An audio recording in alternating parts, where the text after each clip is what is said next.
One of the biggest things that my coaching clients will come to me with is they have a bajillion tabs open and they feel so overwhelmed because each tab has a purpose and they don't want to close it because they might lose it, but they can't work on it because there's just way too many and it's so distracting. And so having tab groups to organize your tasks and keep stuff together is honestly life changing if you're the kind of person that will have a bajillion tabs open. Welcome to Macpreneur, the show for seasoned solopreneurs looking to streamline their business on a Mac. Unlock the secrets to saving time and money with your host and technology mentor, Damien Schroers. Hello. Today I have the pleasure to have Emily Guerra on the show. Emily is a productivity life coach, mindful productivity speaker, and founder of the Productivity Flow. Her mission is to empower self-employed women to overcome mindset barriers, plus optimize systems, tools, habits, and routines so they can effectively boost their productivity and achieve that work-from-home lifestyle or their dreams.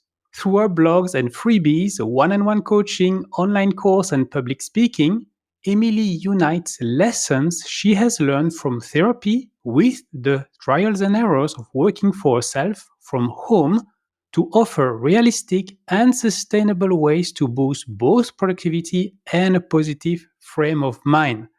Emily, welcome to the show. Thank you so much. I'm so excited to chat with you today. Yeah, I'm glad to have you. We had a nice pre-show, and I remember your energy. So I'm really looking forward to this interview. So let's actually start with your current setup. Which Mac do you have right now? So I have a MacBook Pro and I have the M1 Pro, just to even add a little extra context there. And so how do you like it? I honestly love it. And I think there's several reasons why I love it. The MacBook that I had before this was the Mini. And I can't believe that I worked on that tiny screen and that tiny keyboard for so long. I was missing out on like so much that once I made this switch and really like expanded my screen, I got myself a monitor, I got myself an actual like keyboard, mouse, the whole thing, and like really took up my desk space. It has actually transformed my productivity in so many ways because I just feel like I'm more able to go back and forth between things and like have the dual screens. It's just honestly so effective and efficient. So definitely has been a transition that I wish I did earlier. Yeah, some people use when they have a monitor attached to their MacBook, they use it in clamshell mode, so they only look at the big monitor. What's your take? Do you use both screens? I do. So I'm strategic about how I use both screens, though, right? Because obviously, if I have a monitor, it's a much larger screen, right? So I do actually most of my work on my monitor. And then my monitor does not have a camera. So anything camera related, I will always do on my actual laptop. But I will use my laptop more for like notes. So, for example, when I'm writing a blog, for instance, I will actually do the writing and everything on my monitor, but I'll have my notes and all the like bullet points that I want to bring up on my computer. So that way I can just like reference my computer as I'm working on the monitor. So it's nice to have like multiple screens up. And I think a pro tip is to have a purpose for each screen, for each task. So that way you just make sure it works in your favor and you're not distracting yourself. Yeah, that's very good to have this strategy. And it's funny how in the end for you the main screen or the laptop screen is the secondary screen, and the the big one is the main one.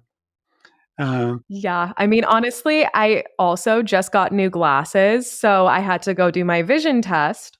And I was shocked at how much worse my vision got. And I really do blame looking on a tiny computer screen for so long and like squinting and like not really taking into account my actual physical health as I work on my computer was never something that was on my mind. So going and like getting new glasses and realizing how much worse my vision got made me also prioritize actually using a bigger screen just so that way I wasn't squinting, wasn't ruining my vision even more so. And, it helps prevent some wrinkles. Try not to squint. That always Mhm. helps. So you talked about your previous MacBook. Mhm.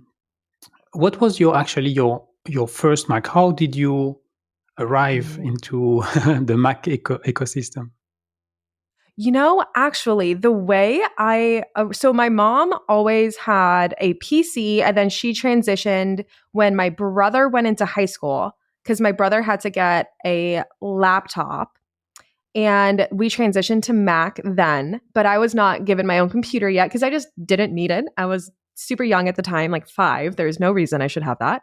And then my middle school actually transitioned from textbooks to iPads. And so we had no choice but to start using iPads as the everyday tool, even like replacing notebooks.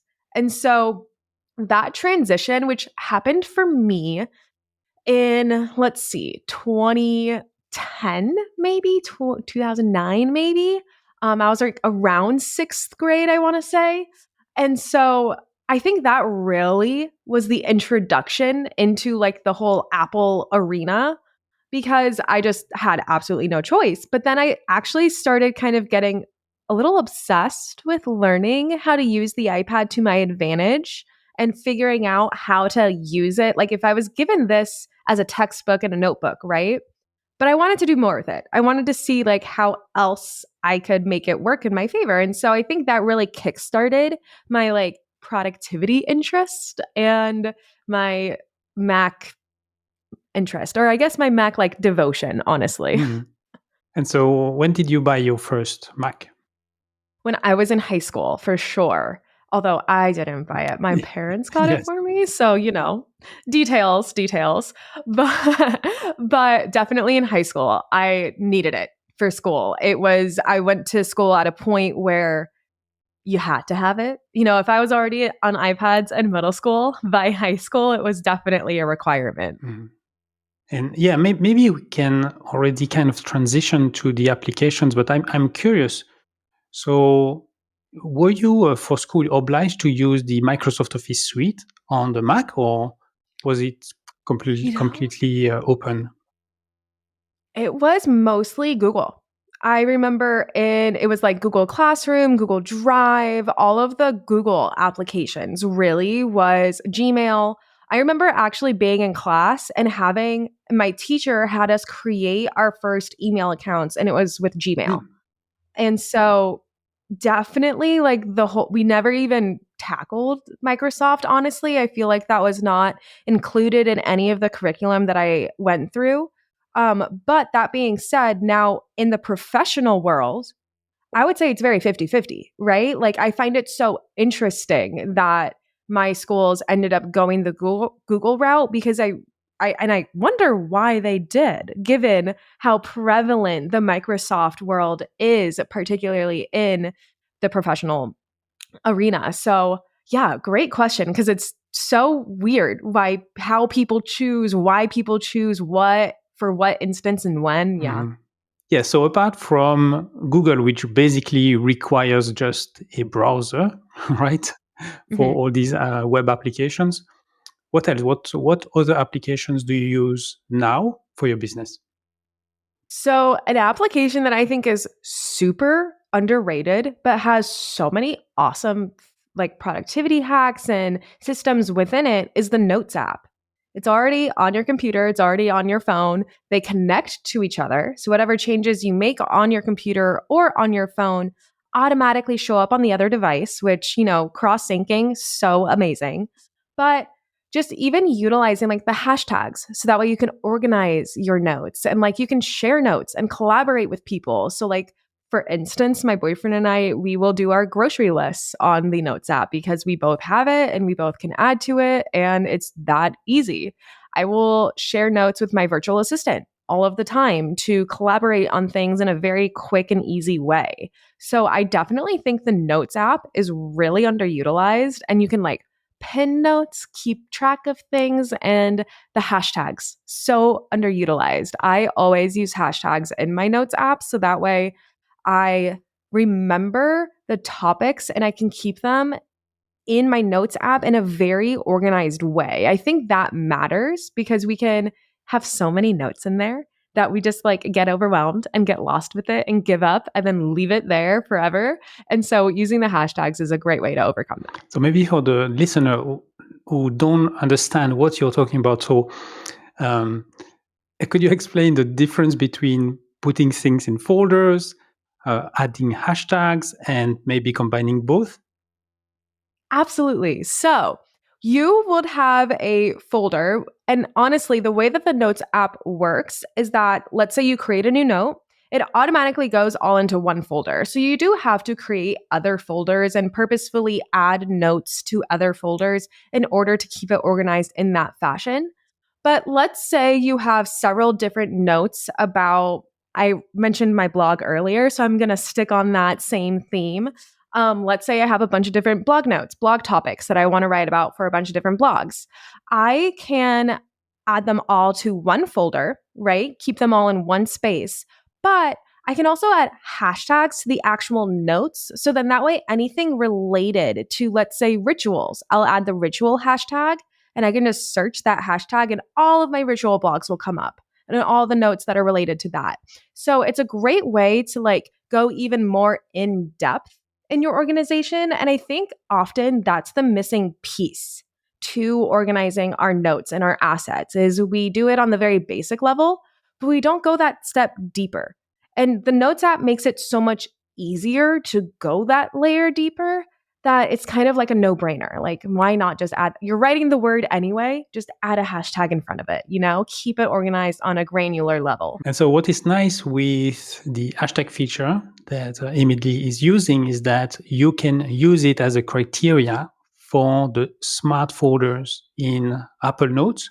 So a smart folder is like a folder, but you define different criteria. One of them is the tag. And so automatically, whenever Emily puts a new hashtag to a note, if the hashtag is used for the filter, that note will automatically appear in that smart folder. Exactly.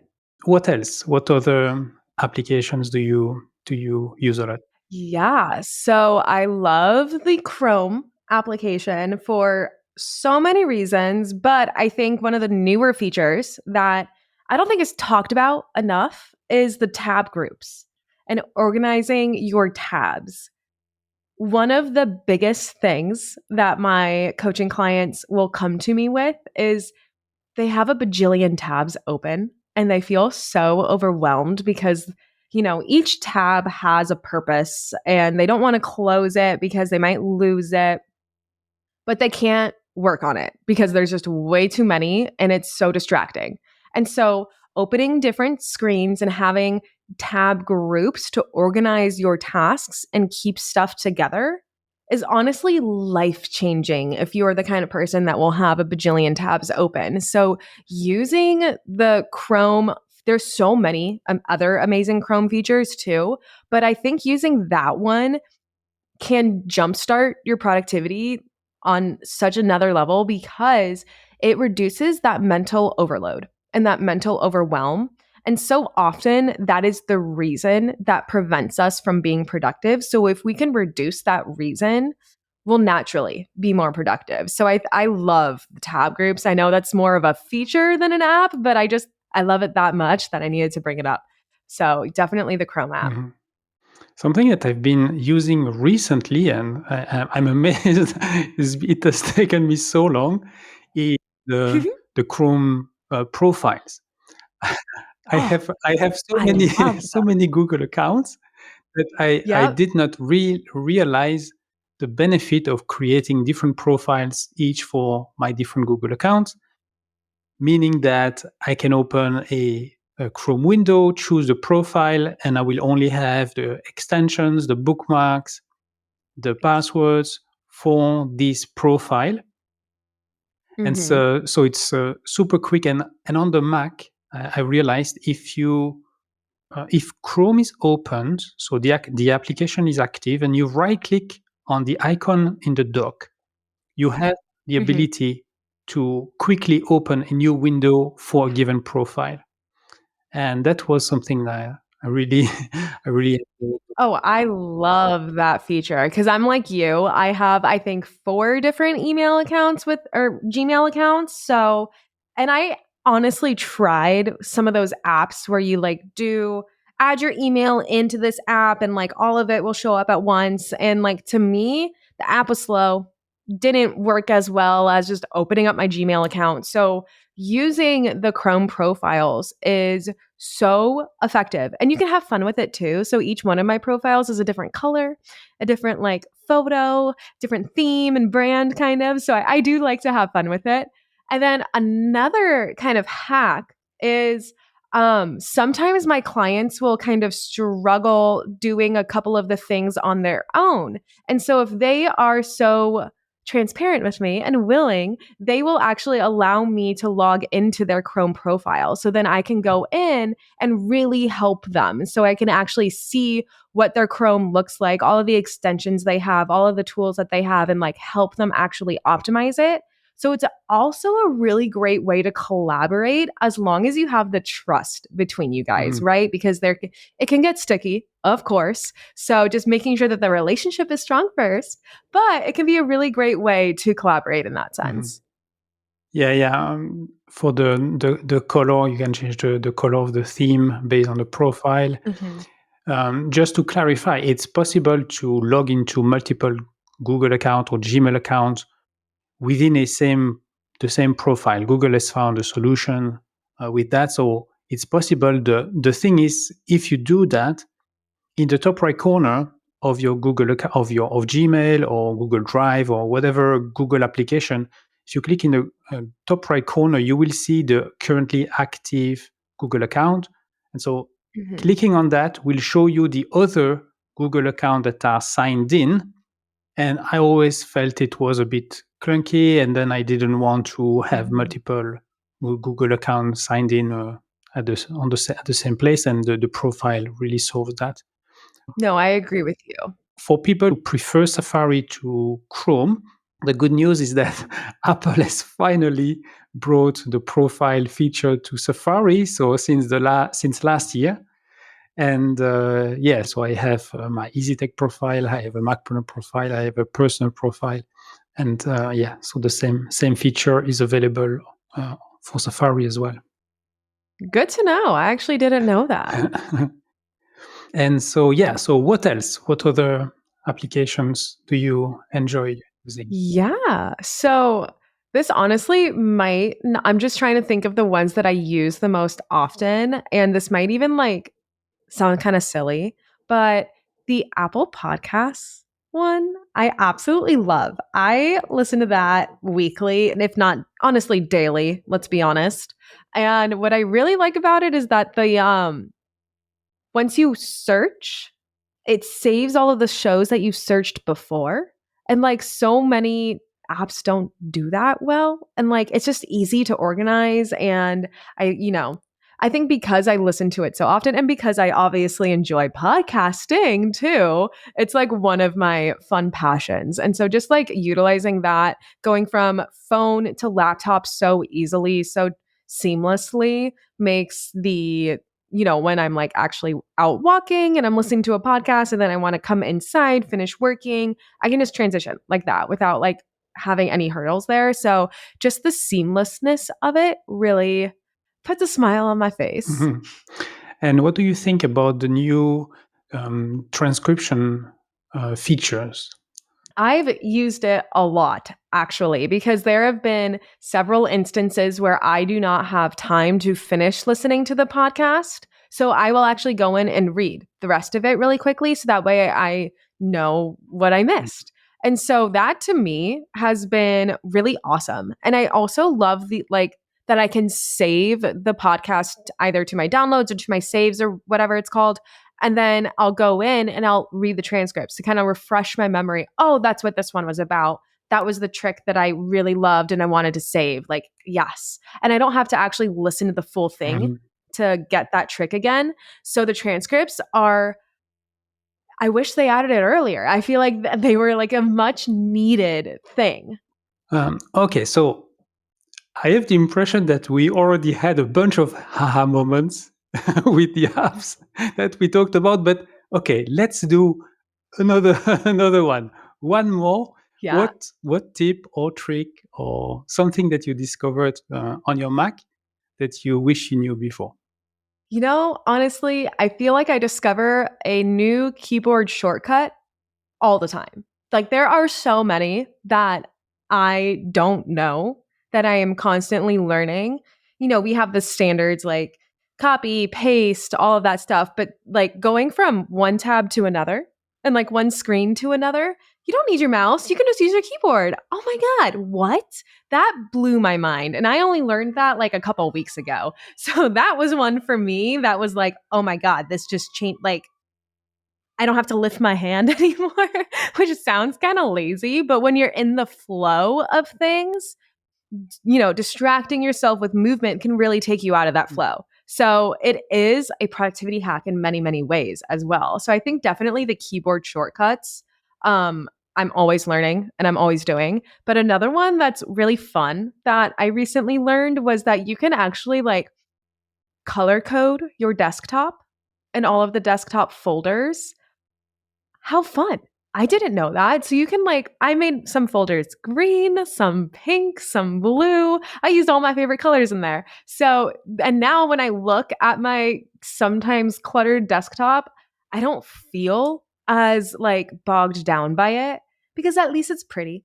At least I organized it in the way that works for me, that I process easily. I color code things that's something I've been doing since I was like a little kid. I need my stuff color coded. So when I realized I could do that, I was like, oh my God, this will help me so much just to mentally, keep track of things at a bird's eye view so much faster than when everything was the same color and everything was the same font and all that kind of stuff. So those two things for me, simple things. Sometimes I'm like, I can't believe I didn't know that. But you know, we'll take what we can get when we can get it and just use it, maximize on it. Mhm. Yeah, it's a great tip. If I come back to the keyboard shortcuts for the audio, Yeah. for the listener, whenever you are in an application, always try command 1, command 2, command 3, command 4.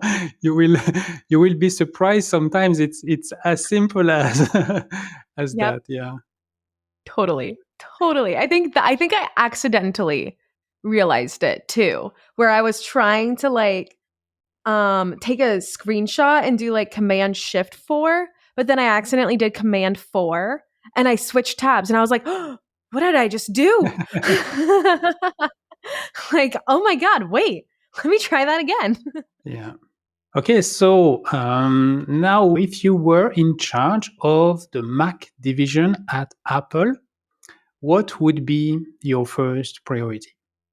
My first I mean, I think I come from a pretty bias towards productivity background, obviously, as a productivity life coach. But one of my favorite things that Mac does is, when your computer gets updated and then you open Chrome and then you open your computer for the first time again, and it's like, here's what's new. Like, let's go through it. So many people skip over that, but I love going through that and finding out what's new, what can I do? And then once I do go through it, I lose it. And I have to like figure out and search on how to find it again. And if I don't remember the name of the tool or whatever, it's really hard to find it again. And so making that more accessible all year round, even when like new updates come, still having a place that whether it's like an app on the computer that is downloaded with it or, something on the desktop in the spotlight that you could easily find wherever, but making that like it doesn't go away. Cause I think that is such an underutilized tool that I know people regret not diving deeper into. They always regret being like, oh, I should have looked at that. Like, you learned that there? Oh, dang, I skipped that. Like, and so I think just making that more accessible and bringing it up more often and like being like, hey, do you want a reminder on like how you can do this? And like, let's go through it real quick and takes 30 seconds. So yeah, that to me, most underutilized thing that needs to be brought up more. Yeah, I agree with you. Apple has gone a little bit in the direction with the Apple Tips, right? And the Tips app on the iPhone and now on the Mac as well. Exactly. But as you said, it's really underutilized. It should be like the default, right? Whenever they have a new keynote numbers or whatever application that they create a small tip and that tip application continuously grows with what has been. Yeah, it's a good point. Exactly. Yeah. Exactly. Yeah. Help your users, right? Don't just help them one time. Come back, continuously help them, because we need that constant reminder. We're not going to remember just by looking through it one time, you know? So yeah, it's not a solution. It's more a kludge that I came up with.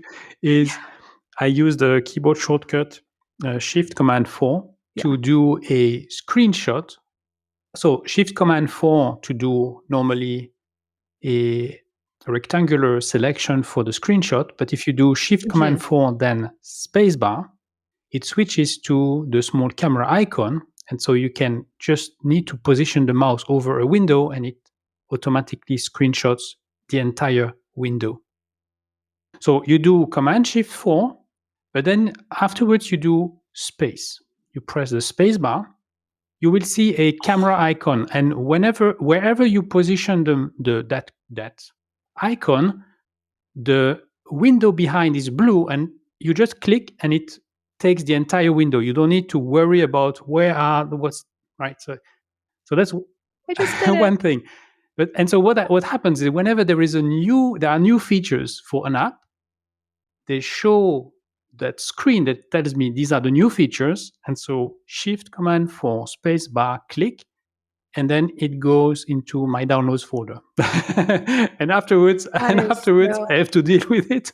And I have in my operations tools subfolder, I have subfolders for all the tools. And there's the graveyard of all those. The graveyard. The graveyard of all the new features, screenshots for that's so smart. All applications. Oh, I should have been that's actually very smart. I might steal that idea.